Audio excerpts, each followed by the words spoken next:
Good morning, Central High School, and thank you for joining us on this Friday, October 2nd edition of The Circuit. I'm Riam Daniel. And I'm Nicole Nielsen. In this episode, we will cover the recent Band Expo, a special edition of Sports Central detailing the Keller and Central rivalry, as well as a new segment called It's Just Banter. Keller Central Chargers.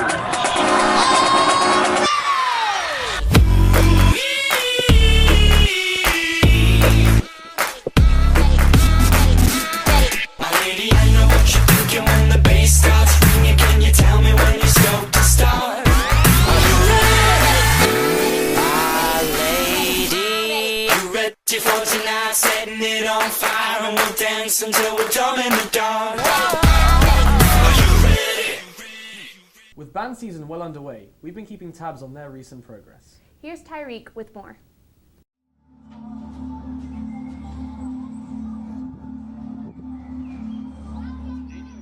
On September 26th, the band performed in the Birdville Marching Festival competition at the Birdville Stadium, placing fourth in Class 6A preliminaries qualifying for finals. They competed against numerous bands such as Marcus High School, Flower Mound High School, and Keller High School Marching Band. The band performed well and placed fourth out of 10 bands in the finals competition. Also, on September 29th, the Keller Central Band performed an exhibition of their show, Found, in the annual Keller ISD Marching Expo.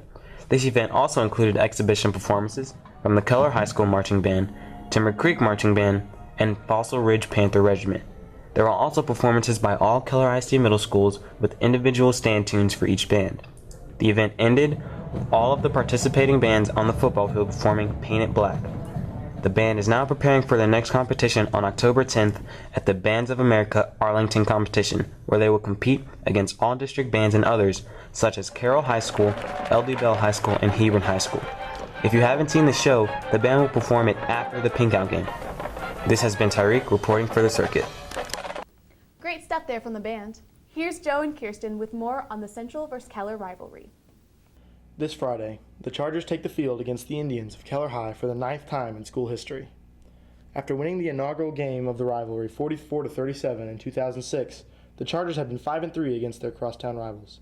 A nail-biting 23-20 win in 2013 marked the 4th year in a row that the Chargers were able to defeat Keller. All streaks come to an end, though, just as the Central win streak against Keller did last year when the Chargers fell to the Indians 44-39. The heartbreaking loss left a lasting impression on the team's returning leaders and coaches, as well as the new additions to the team. I'm Nick Risher. I'm a junior, and I play slot receiver. My name is Zion Purvis. I'm the starting running back, and I'm a junior. My name is Jonathan Farmer, and I'm a senior offensive lineman at Central High School. My name is Philip Frost, and I play cornerback at Keller Central. I'm Coach Helsley, and I've been the head football coach at Central High School since it opened in 2003. This game is important because this is our crosstown rivals. They beat us last year, and we beat them the 4 years before that. I mean, I wasn't a part of it, but at the same time, you take some type of pride in somebody that you've beaten, and you're out crosstown rivals. We've been rivals with them ever since back to middle school, Hillwood and Indian Springs, and for the past 4 years up until last year, we defeated them, and it's always been a close game each time. But just after they turned the table on us this year. We as just not only seniors but as a football team realize how important it is to get a win this Friday.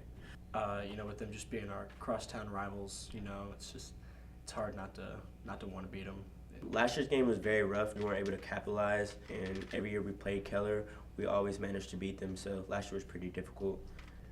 Well, last year when we played Keller, we had a couple of interesting things happen during the game, and things that got us down early, and we didn't help ourselves out, and then finally in the second half we came to life, but it was a little too late. To win, we just need to do the little things right. Defensively, we needed to wrap up, make tackles, and no mental mistakes. As an offense, we have to play crisp, we have to play sound, good offensive football.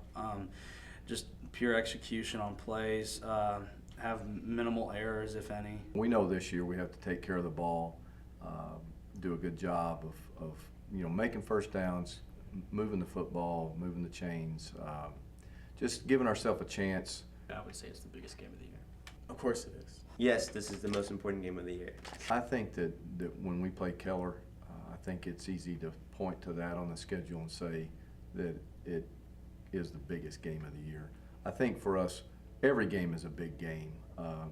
Especially when district race starts. The district games are so important because those are the games that dictate whether you go to the playoffs or not. And every game for us in District 5, 6A is a big game. It's been an exciting game. I think it's just one of those that you look forward to every year, and the crowd's going to be great with the pink out and the breast cancer awareness, and it's a big game, and I know our kids get excited about it, and I know their kids do too. So, we're hoping to try and get a lead in that series and stay a step ahead of them. I seriously can't wait. Hey Nicole, did you hear the story about Ahmed Mohammed, the Texas student that brought a clock to school and was mistaken for carrying a bomb?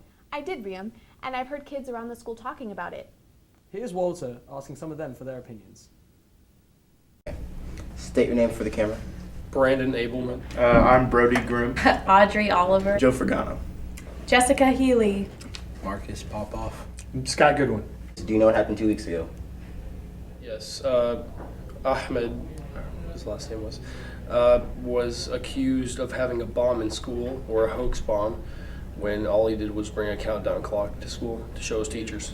Was arrested at MacArthur for bringing his bomb to school, but it was actually a clock.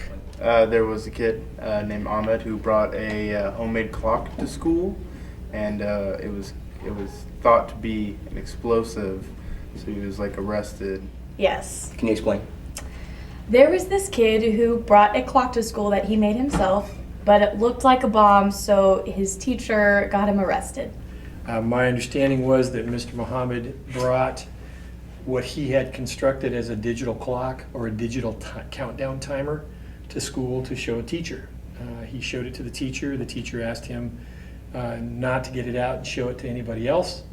He then took it to another classroom. Another teacher, I believe it was an English teacher, saw that it was in his bag, contacted the administration. The administration brought him up, contacted the authorities, and the authorities took him into custody.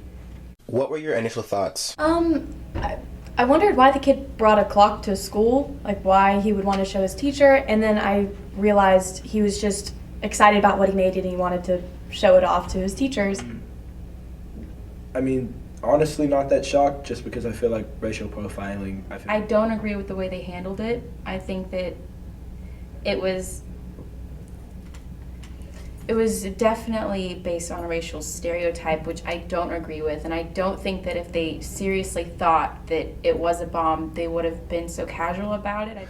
Well, I think it was a bit of unfair racial profiling in all sense, because if another student, perhaps Caucasian, had brought the bomb or the clock to school, then police would not have been called. Do you think the teacher had the right to call the police? No, I think it wasn't wrong of them to think that it was a bomb, but the way that they handled it was inappropriate. If you see what it looks like, if you see pictures of it, it looks like a bomb. It looks like a bomb, but they handled it wrong. Maybe they should have said, hey, keep that on my desk right now, and then the teacher makes a private phone call or something like that, but that's not what happened. They just came and got the kid. As someone in her position, I think that it's the smartest thing to do. If you see something that looks like a bomb, the safest bet is to get it checked out and make sure that it's not. Mm-hmm. I think it was just the smartest thing to do. It's better to be safe than sorry. So the teacher called the authorities because she thought she was in danger. I think the teacher called the police because I think she was suspicious of the suitcase countdown clock. It does look very odd. It's not, based on what we've seen in the past for what, bombers have brought to not to school, but have come up with in their inventions. And also, as a teacher, you have the lives of students that you're now responsible for. And, once you take that teaching position, you assume that responsibility. So I think that, I think she was thinking along those lines, but I think it was extremely racially motivated. I think, Ahmed coming in with this specific type of suitcase, countdown clock, I think was very suspicious. And so I believe that's why she called the police. But I think if she truly thought it was a bomb, she would have handled it differently. I think bomb squad would have been called immediately, not just the Is police. in any situation that there might be the possibility of any type of device being brought on campus that could be considered dangerous to students or anyone else on the campus, the school has the ability and should take the ability to be able to talk about and to deal with that in a way that would allow them to be able to keep everybody safe. Do you have any closing remarks? I think when you have a kid who's Muslim, who is Middle Eastern, and they have anything connected with a bomb, then it's really a hot topic, especially right now. I think horrible things happen. I also think the media highlights horrible things because that makes news. They're not highlighting all the good officers. I think we live in a good area. I think. Yeah. I mean, there's racism everywhere. It's definitely not gone. I think it's becoming more of an issue only because people are speaking up about it, and generally people are starting to realize that it is happening daily, and people are starting to realize that it is a problem that needs to be fixed. What I've seen and what I've experienced and what I've been around, I think that it's becoming more of a problem than it was, and I kind of is scary to see a decline in how we're treating each other based on the color of our skins. I'd say that it's really, I don't think that's really something that they need to be afraid of. I think what they need to be able to do is if they want to bring something that they're unsure of in terms of whether or not it may be considered a device that could be questionable or a device that could be misinterpreted, is to come and talk with the administration first.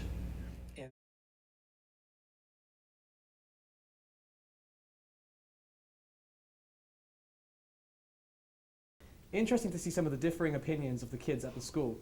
Hey Riam, I heard you and your friends arguing the other day. Oh yeah, well, things were getting a little bit heated. Really, what were they saying? I'll let you take a look. Oh man, oh man, oh man, not again. I learned the game from William Wesley, you can never check me. Back to back like I'm on the cover of Lethal Weapon. Back to back like I'm Jordan 96, 97, whoa. Very important and very pretentious. When I look back, I might be mad that I gave this attention. Yeah. Y'all, you know what I just realized? What?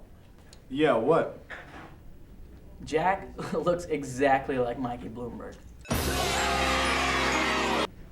Oh my God. Oh yeah? Well, I'll erase you Mike and Bloomberg and give you a girl from Polar Express. All aboard! That doesn't even look like me, Walter. You look like the pirate dude from the Captain Phillips movie.